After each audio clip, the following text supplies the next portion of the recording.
C'était le 16 novembre dernier. Le 53e samedi de mobilisation des Gilets jaunes.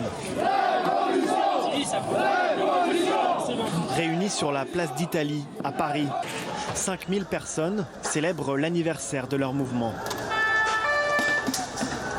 Malgré les 17 milliards d'euros de mesures consenties par l'exécutif et l'essoufflement du mouvement,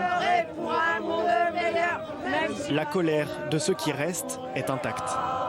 Jusqu'aux élections présidentielles, on sera encore là. On veut le RIC, on veut du pouvoir d'achat, on veut le ISF. Ça ne change rien depuis. On nous demande de nous serrer la ceinture et puis tout ça. Pour les retraites, c'est pareil. Macron, s'il veut, il faut réformer les retraites. Je suis d'accord avec lui. Mais qui commence à montrer l'exemple, que par le haut, qui commence à réformer. Déjà dans leur viseur, la journée du 5 décembre. Sur les réseaux sociaux, les appels à rejoindre la manifestation des syndicats se multiplient. Cette page revendique par exemple la convergence des colères et rassemble près de 8000 personnes. Les manipulations. Les figures de la première heure y vont même de leur montage vidéo.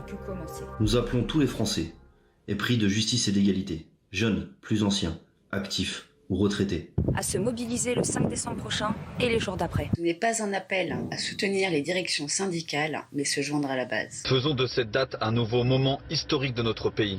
Affirmons haut et fort nos valeurs et nos revendications. Disons-leur, sans détour, que nous lâcherons rien. Aux côtés des Gilets jaunes, et de plus en plus acceptés dans leur rang, les casseurs promettent eux aussi de se joindre à la manifestation pour faire de ce jeudi une journée noire. La difficulté vient de la présence de casseurs, d'individus destinés à voulant en découdre absolument avec des finalités qui sont des finalités proprement subversives, c'est-à-dire déstabiliser les institutions, empêcher que les manifestants ne manifestent, c'est-à-dire remettre en cause ce principe constitutionnel du droit de manifester. Et donc c'est par rapport à ces casseurs que nous nous mobiliserons pour les empêcher d'agir.